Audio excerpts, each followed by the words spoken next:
All right, just about 21 minutes after the hour of 6 o'clock. Good morning, TNT. It's time to wake up.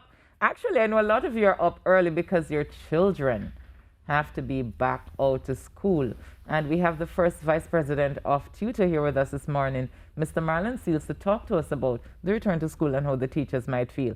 I know for the students, Mr. Seals, this is like gold because a lot of them have never seen their secondary schools before. Yes. So I know that there's a lot of excitement in the air for the students who are wearing their uniforms, you know, it's forms 1 to 3, you know, so a lot of them never saw those schools before. Correct. But for TTUTA, how does TTUTA feel about the return to the physical classrooms? Well, good morning, Natalie, and good morning to your viewing and listening audience. TTUTA, we are really, because of the way the ministry has been doing its business, not meeting with TTUTA before to lay the plans, we actually have an extensive program today to go out into the field to see what is actually happening on the ground, right? We do not want to pronounce on what will happen. We just will have to observe, because the ministry has taken a position that it will not consult with the recognized majority union. But I'm not aware of that. I've spoken to Antonia Tika de Freitas, who tell me that she's had meeting with the Ministry of Education, or is having a meeting is coming up with the Ministry of Education. What do you call consultation? Is it the meeting, or is it not taking the idea of TTUTA? Natalie, our Minister of Education and the Ministry of Education, actually, we, in our last meeting, for instance, when we spoke to the minister, we spoke to the ministry, and we told them, well, we have some ideas on the table that hasn't been addressed as yet. So, the ministry, we left the meeting, and the ministry went on to the media, social media, and said that while we were of the position that we left the meeting because our previous ideas and concerns weren't addressed adequately, the ministry actually thought that we had a meeting. That's the level of the, well, I will want to say disrespect, or the level of consultation in terms of the ministry, our collaboration with the ministry. So that regarding the reopening of schools, what are some of the ideas that TTUTA has that the ministry doesn't share? So for instance, the minister over the weekend would have spoken to one of her in a town hall meeting, right? And would have identified many layers that the ministry would have put in place. The TTUTA's concern from our General Counsel is that at this time, we should not bring out the 1s to 3s. The reason being, while we have on paper, as a policy position, these levels, so for instance, the school district nurse system, where there's a direct reporting to the medical unit, which will support the effort, that is under-resourced, right? We suggested, TTUTA suggested, that there should be a direct pipeline, dedicated pipeline, so that when the district nurse gets the information, there isn't the lag time that we currently see in the education system, where you have to wait weeks before getting a result. If you have a direct pipeline, then the lag time will be shortened, less persons in the school will be exposed, and therefore the education system will be, there won't be the disruptions that we currently see. Aren't you asking the ministry to have, to put in place some kind of control that it doesn't really have? Because you're talking about testing capacity, which we recognize because of the numbers, the amount of positive cases that we're getting, that there's almost an automatic backlog with getting results. So how then, I mean, we have to be realistic about the situation that we're in. Correct. Yeah. So then how then do you ask the Ministry of Education to put a perfect system in place when we're living in very imperfect times? We are not. We are not. We are asking the ministry, let us have a real consultation about these matters. Let us meet so that we can have a meeting of ideas, meeting of minds, and even in an imperfect situation, let us together find a way forward, right? But you don't find the union is antagonistic, though. We find a lot of times that the positions of the union just keeps constantly changing, and you really ask if you're really trying to get that cohesion and that agreement in moving forward. No, actually, in terms of the reopening of school, the union has been consistent, right? Totally consistent. One message that once you are dealing with our terms and conditions. So, for instance, we have many meetings with the ministry, as you said, meetings with the ministry, scheduled meetings with the ministry, and the ministry, we are meeting virtually to discuss in-person schooling. That is a level of hypocrisy that the association will not stand for. We, while the rest of the public service looking at 6 feet distancing, like we are today, and even demonstrated by our leaders on Saturday. When they had their meeting in Success Laventille in a school building, they had 6 feet distancing, while they are suggesting for the only part of the CDC recommendations where they have the 3 feet in schools, that's the only part they took out. That level of hypocrisy we cannot accept, because if we are going with CDC recommendations, then we should also go with the 5-day turnaround time. Then we should go with once you're asymptomatic, that you do not need a quarantine, etc., etc.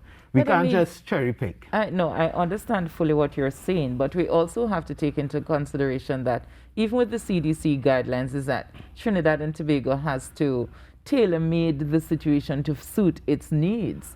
And like in schools, we see across the world, the children are back out to school. We don't have the luxury of 6 feet apart. It's not possible to me to do that in a school if all the children are back out.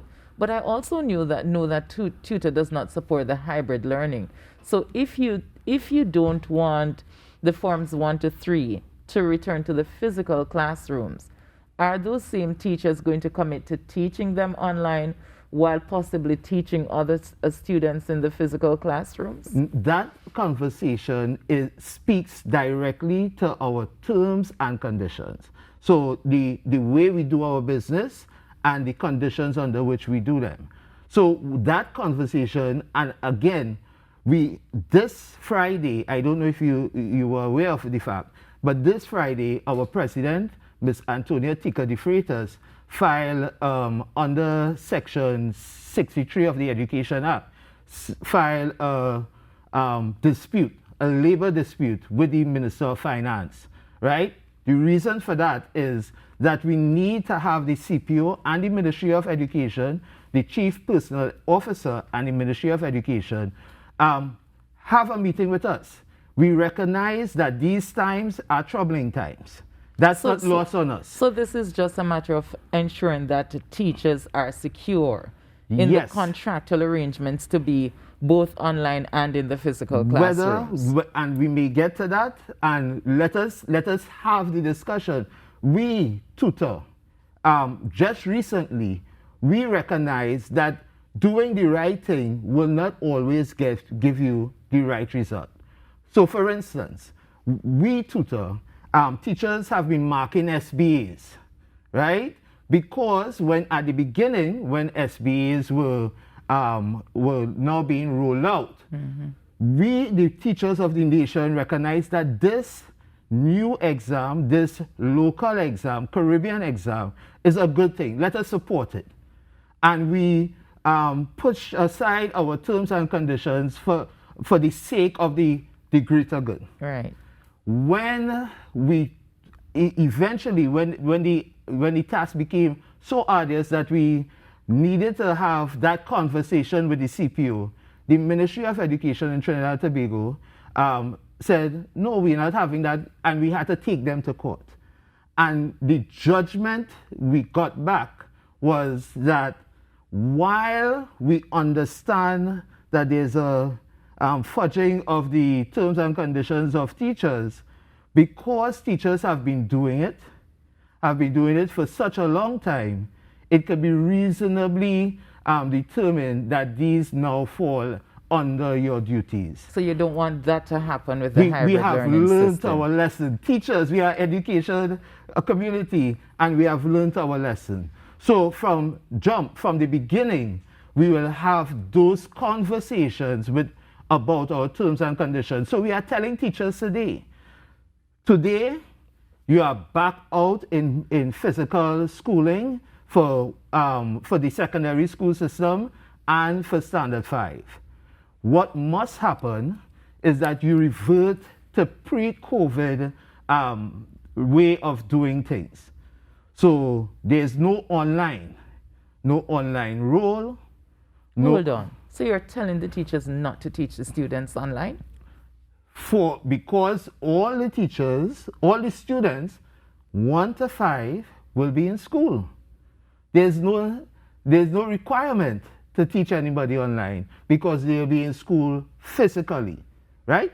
Yes? We have the secondary school students, forms 1 to 5. Correct. We'll have the standard 5. Correct. But we also have the other primary school students Right. who will be at home. Those persons will be taught online. So you don't have a problem teaching We have them no online. problem. What we have a problem with, Natalie, and I want your viewers to be to get this clear, that we are against the arbitrary mixed modalities, so that you have two systems running parallel to each other. Right. What we want. So in other words, if some parents choose not to send their children to the physical classrooms, you're suggesting that the teachers should not be coming out of the classrooms and going online to try to teach those who Correct. choose to stay home. And according to the guidelines, that's the position of the Ministry of Education, that once students are not in school physically, there's no requirement